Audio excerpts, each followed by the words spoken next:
Hi, YouTube. Why are you you're far away again, honey? So that I can look at you. I have long knees. I know, but you are out of the shot. Okay.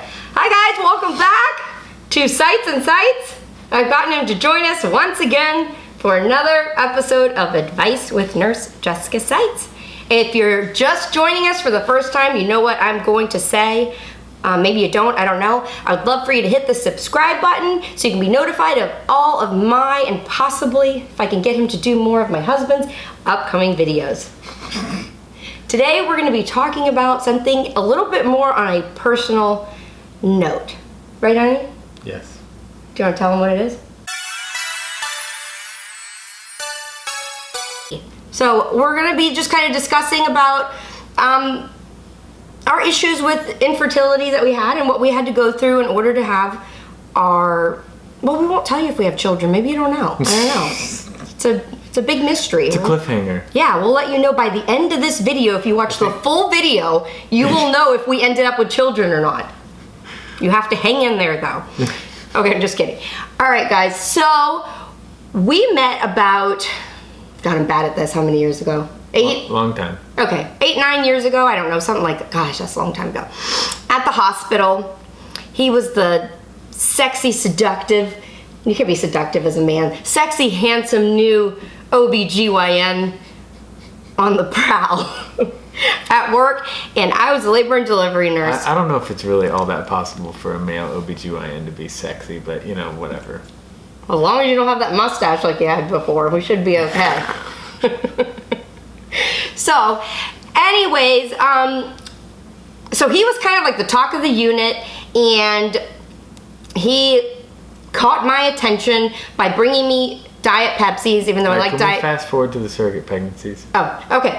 So, yada, yada, yada. We fell in love, and I had to drop a little bit of a bombshell, but I did it early on during our dating. I had to let him know that I had an ablation. For those of you that do not know what an ablation is, we're going to let the doctor explain. Doctor? It's a procedure that we do for people that are having heavy periods, where we basically go inside of your uterus and burn the lining so that it doesn't ever have shedding, and so you don't have a period anymore in the future. So he obviously really knew what this was, because, I mean, you've done some, right? Yeah. Okay. I mean, he's actually done them, so he knew exactly what it meant. So, in your mind, when I first told you that, what did you think? What did you think? Knowing he had never had kids, I already had 2 kids from a prior marriage. So, what was your initial instinct? Be honest. I'm already married to you, so it's okay. I mean, I might not speak to you later tonight, but...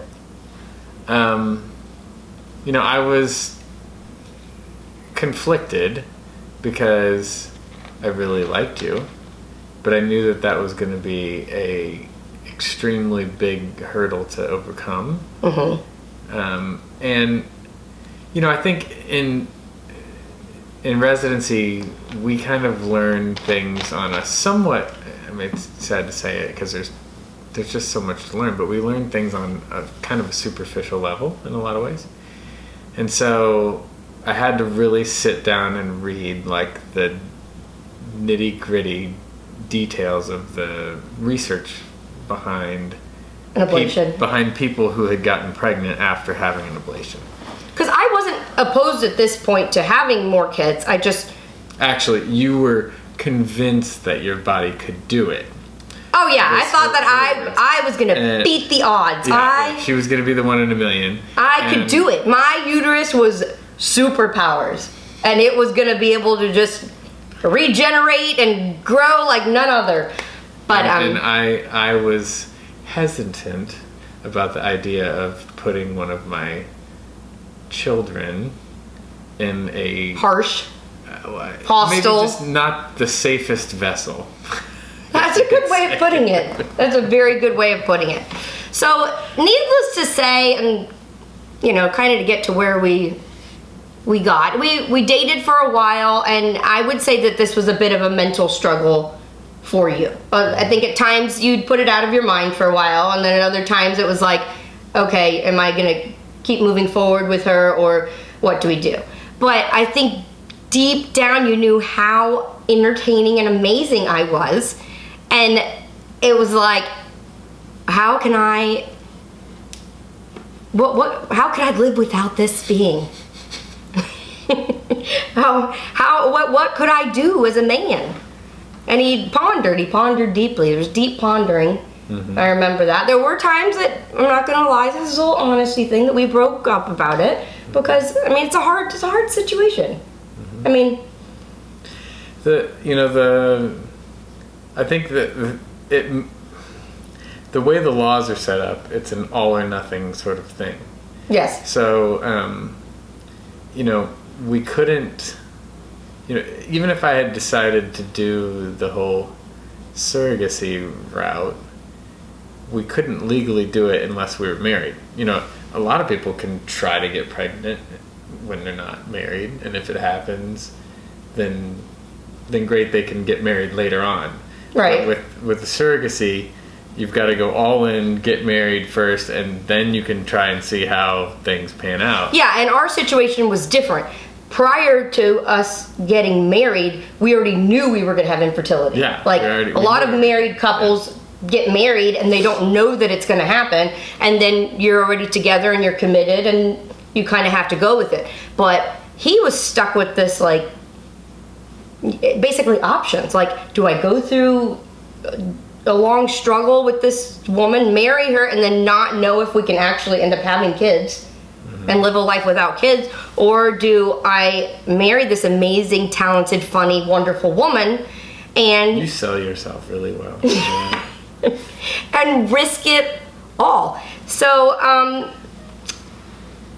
what was I getting at? Oh, okay. Back to, I thought that I had some superhuman uterus that was just going to conquer the world, and it was going to overcome the 90 seconds of burning that they do, or however long it is. I don't know, something like that. So we went and had me evaluated. And of course, everything that he said was going to happen happened. They couldn't even assess my uterus, basically, because of because it was so scarred up. off. Yeah, they couldn't even. It was worse than we thought. Yeah, they couldn't even get into my cervix to look around and see what the inside of my uterus looked like. So that was really disheartening. I was upset about that. And we did testing I was already 36, I think, 36 years old. So, as many of you know, that's already considered elderly in the, should I use that word still? Yeah? It's like advanced maternal age, but they also call it elderly. If you look at the coding, it still says elderly. That's really depressing. So we're trying to get away from insulting women. Yes. So we're changing those terms. So we went through the testing to see what what is it, AMH? What's a hormone called? The one to see what your... AMH. AMH, which is what? Anti-Mullerian hormone. It's kind of a measure of your ovarian reserve, how many eggs functional eggs you have left. So, and my result was low and normal, right? Like, it wasn't that I couldn't, but I wasn't great. It was like it was like do or die. Like, you're right here and it's only going to go down. It's only going to get worse from yeah. that. So it was kind of like, okay, what do we do? Well, lo and behold, because we're being honest here, I ended up pregnant, which we were like, whoa, where did that come from? Like, that's not supposed to happen. Ha I told you, like, thinking, you and the doctor said that this was impossible and that I wasn't gonna be able to do it, and here I ended up pregnant. So I was like, I'm putting everything I have into this. I think I basically, me and the doctor I went to put me on bed rest at like 5 weeks, which is ridiculous. Yeah, whatever. In my mind, I was like, I'm gonna do whatever I can, to keep this pregnancy, and I was already spotting by like 6 weeks or something like that, and inevitably, like he said, and like all the statistics said, I ended up miscarrying, but not completely miscarrying, because if you remember, my cervix was locked up. So no matter what they did to try to expel the products. We tried to do a D&C. No, we tried to do medicine first. Oh, the medicine, and then... At home, which basically induces... This is horrible. I feel bad for anybody that's gone through miscarriages and all the feelings and emotions that are tied into that, because you want this pregnancy so bad, and then you get your hopes up, and then it's like, not only sometimes is it, oh, I'm sorry, there's no fetal heart rate, but you're gonna have to go through pain and contractions and things to try to deliver this baby. I mean, they give you options. They say you can, and I guess every situation's different, but they say you can try to deliver it at home, or sometimes you can just go and have a DNC, but we were trying to do the safer route, which was obviously if you could do it naturally. Okay, well, it didn't work, so I ended up having to go in for a DNC, which was really sad, because A, I lost the baby, but B, I was really scared that I was gonna lose you. I was. Okay, I'm gonna get teary-eyed now. So it was like a double fear. It was kind of scary. But like the great man that he is, I think you're a good guy, honey. He stood by me. We continued dating, long story short, and we decided to go all in, right? And you proposed to me. He decided, what did you decide, honey? That you were going to give it, you were going to go for it. You were going to try. Yeah. We were going to try. Because, oh God, there's so much facets to this story. So he proposes to me, right? And so knowing that my eggs were getting older, we thought to at least get started and get my egg retrieval done prior to getting married, because we wanted to plan and have a nice wedding. Basically, I went through, I don't know, it's like several weeks of injections, a lot of subcutaneous belly injections, and but it basically puts you into like a hyper ovulating state. So you produce as many follicles as you possibly can. Then these medications are kind of harsh. Like I think they are. They are. I mean, they make you moody. You were an angel. They make you moody and they make you bloated, and you have to be really vigilant and timing, and you've got to, have all your ducks in a row in order to optimize. And you go in often for ultrasounds, and then you're so excited to see like, how many do I have that are maturing, how many eggs, and they're like, oh, we see like one, or two, maybe. Yeah. And so once they start getting them to a certain size, the follicles, they can't just keep growing them. They have to decide, do we go ahead and take you in and do the retrieval, because there's already a few that we could possibly take out, because if they continue, then you lose those ones, and then you may not get any more. So with this particular retrieval, we went in and it wasn't looking that promising, right? I mean, there was some, but not the greatest. So after I woke up from anesthesia, they came in and told me that they retrieved 4. Yeah.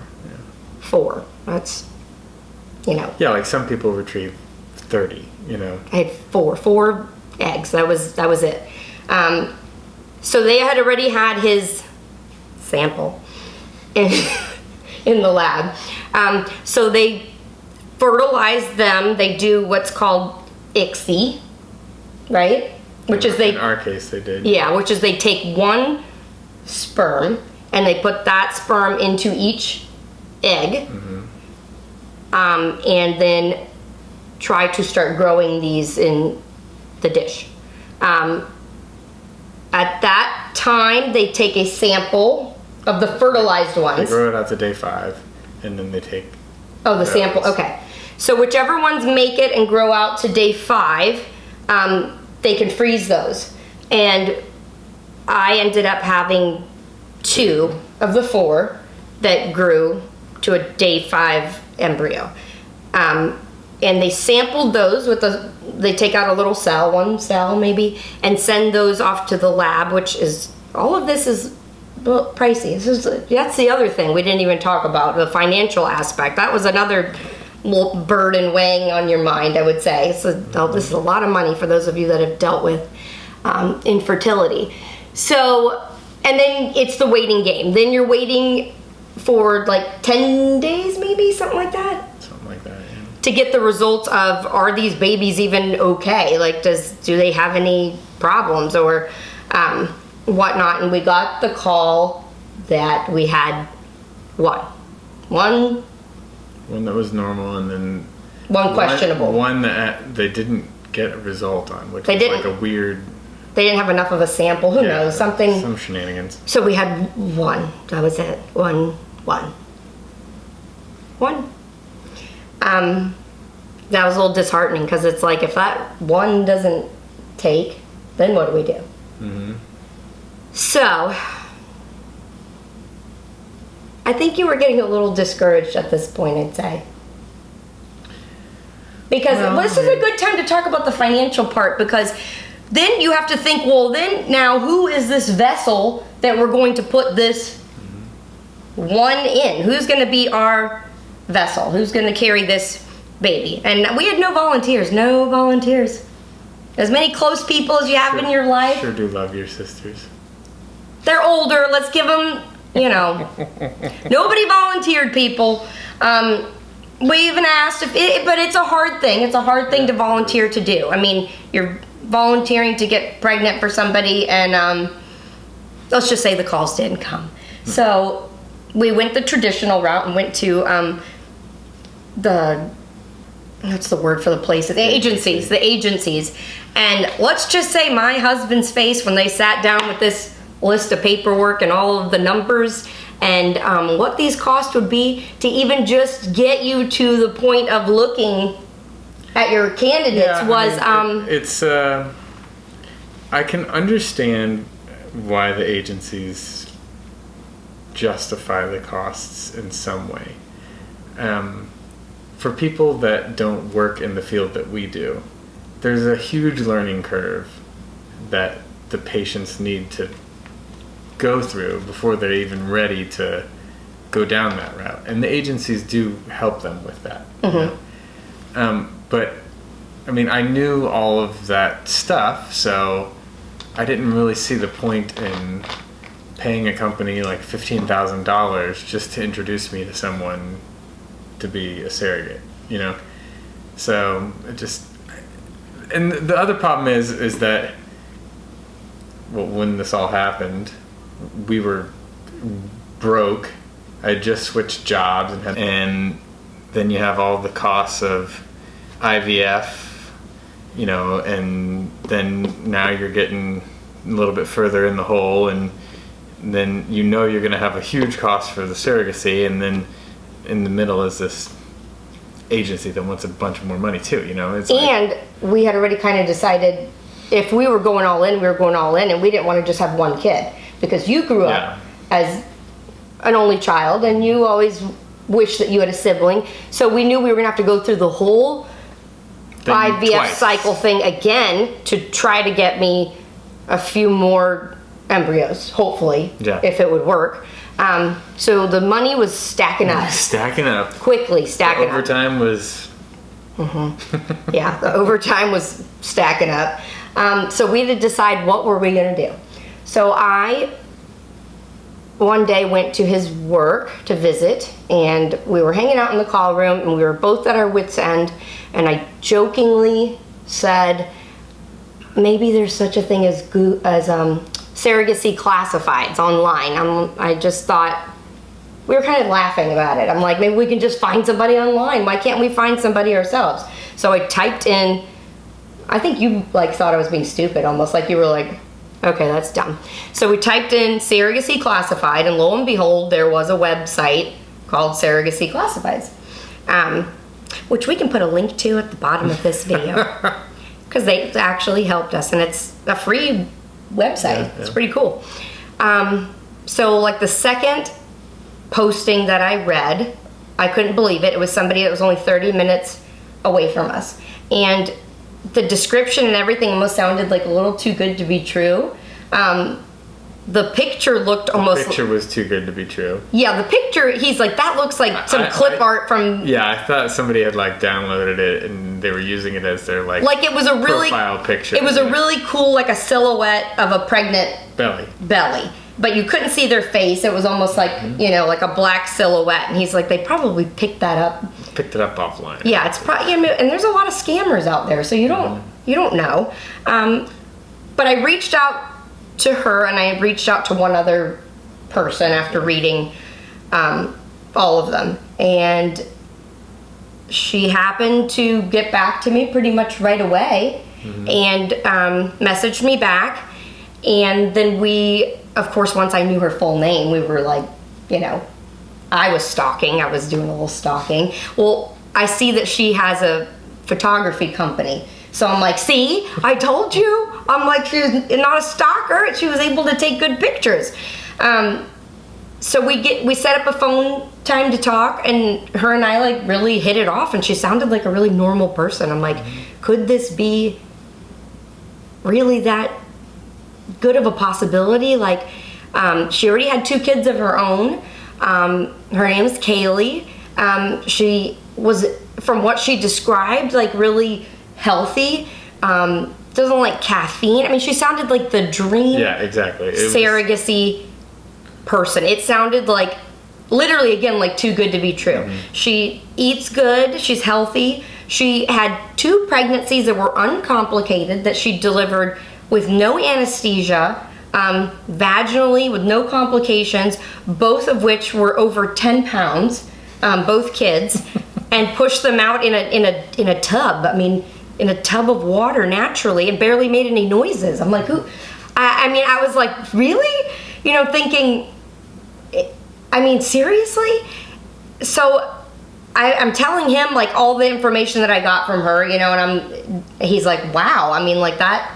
Well, of course, I went back to stalking again, and everything's matching up. She's got 2 kids. She looks healthy. I mean, everything seemed right. Yeah. So we set up dinner, like, at our house. Yeah, we were all going to get together for dinner. Like, now this is a nerve-wracking get together. I mean, do you remember? We were nervous.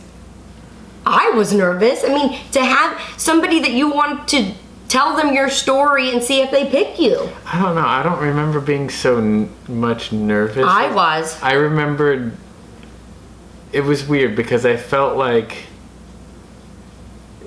we were up against such impossible odds, and when she came into our life and we started learning a little bit about her, it started to take a little bit of a weight off my shoulders, because I was like, okay, maybe we can do this. You know what I mean? And so I think I was kind of excited. Oh, I was excited too. I just didn't want it to fall through. To meet their family and try to see, okay, can we all do this together? You know what I mean? So she comes, her husband, and the 2 kids come, and they're like the nicest people ever. I mean, seriously, like super nice. And then you're thinking, gosh, what's the husband? Is he really gonna be on board? Is he gonna? And he was like cool, so laid back and ultra supportive of whatever she wanted to do. You could tell right away that they were like a perfect team, a perfect match for each other. And their kids were so cute, and like we explained to her, our story. We told her, we had to be honest that, we were seeking all of this, but we still weren't actually married yet. So because Florida law says you have to be married before you can actually do the surrogacy. So we're basically asking her to put faith in us, that we are getting married and we want to start working towards this goal. And does she like us? I mean, does she want to pick us? Because I'm sure there was other people that reached out to her, but she liked us. She did. Thank goodness. So from there, it was a full-on researching journey, I would say. And what are the next steps? What do we do? And there was a lot of hurdles. There were. I mean, to have like a psychologist review each couple separately and then together and try to come up with all of the what if situations and how would you feel about this and how would you feel about that. And, I think a lot of people get stuck in those situations where there might be a difference of opinion between one couple and the other. But I think luckily, we were all kind of on the same page. Here's an example. Let's say by some weird fluke, you put in, these are hypotheticals. You put in 2 babies, it ends up being triplets. What do you do? What if the couple wants you to have a selective reduction? There's a million different questions or what if somehow... And you all have to be on board with every one of those decisions before you can move forward. Right. Like one person might be completely against abortion or the other person is for it. Or, you have to make sure that everybody's values, I guess, or... Align. Yeah, align, or else it's not going to work. Also, they want to make sure that you're not crazy. Like, it's kind of like it's a psychological eval. Like, they've made us do questions and stuff too. Because I think that they're trying to, when one of those situations arises during a pregnancy, if say you're a person that has like a schizophrenia or a severe depression or something like that, you might not react the same way in a super high stress situation as someone that doesn't have schizophrenia or something. So they're trying to kind of get an idea of your stability for a high stakes game that you all are about to embark on, Right, because it is, and it doesn't always work out happily. No, it doesn't. It doesn't always work. So, since we didn't use the agency, which the agency typly would coordinate all of these things for you, we were having to figure this kind of out on our own. Even though the reproductive group that we went to, they do guide you in a sense because they do it all the time, but they're not doing it for you. You can call this number to set this up, or here's a list of attorneys that you can contact for, because you have to have a legal contract as well.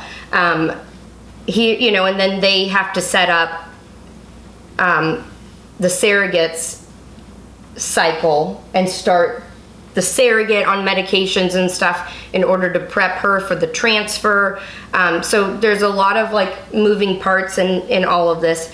And all of this continues with the dollar signs accumulating. Medications, another procedure for, Kaylie to get her ready, her meds. Another cycle for you. Yes. In the meantime, I'm starting up another cycle to try to do another retrieval so that we can hopefully store some embryos for whenever, we venture to have another child. And this one here is working like a mad dog, crazy, constantly, to try to save money, because he didn't have money put away for all of this, that's for sure.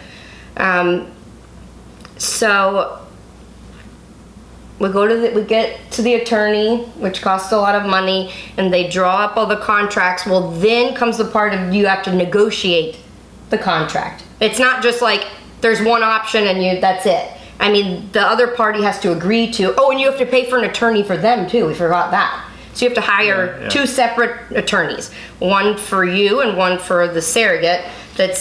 So there's not a conflict of interest. And so the attorneys kind of go back and forth and make adjustments to the contracts until you reach an agreement of all different sorts of stuff, financial things, clothing allowances. I'm trying to think of health insurance. Yes, you have to. Yeah, that's right. You have to buy health insurance for the person, your surrogate. There's a million little factors that you probably wouldn't. Yeah, if the person ends up on bed rest, are you going to pay their salary? You have to pay their living expenses that they would have been making if they would have been working. Right. So all these things are. And how are you going to disperse the payments? Do you pay them monthly? Do you pay them? And that was the thing that I was really hung up on, and I was probably a little bit too aggressive about was, as an obstetrician, you start thinking about I mean, the way they kind of have it generically structured is that you get a set amount every couple weeks until the end of the pregnancy. Right. And to me, I'm like, in my mind thinking, well, if she gets to, 12 weeks and then has a miscarriage, then that was wasted money in my mind. You know what I mean? So I wanted to like load all of the money to the end, and so, right. But you can only do that so much because it is their time. It's still their time and their. So, anyways, there's a lot of negotiating that goes back and forth until you come up with this agreed contract, and then once all the things are notarized and signed, you can proceed, right? And even before they get pregnant, you start paying them. There is some. Remember, we had to pay for. Yeah, or something like that. Yeah. They get like $500 for their evaluation when they go in. Transfers and stuff. Yeah. So you're already starting to put some money out there. The gist of it is a lot of freaking money. That's the gist. Okay. We put this one little embryo in, this one little soldier in. Finally, it's the big day, and it's kind of cool. They give you a picture. I'm gonna show all this stuff. I'll have it on there. Like, yeah. So stupid. They actually give you the stylet that the baby's in, that the embryo's in. You see a picture of what it looks like when it goes in. It's all really cool. It's really fascinating. And then after the transfer, you wait. If you want to hear the conclusion of this story, don't forget to hit the subscribe button so you can follow the rest of our infertility story.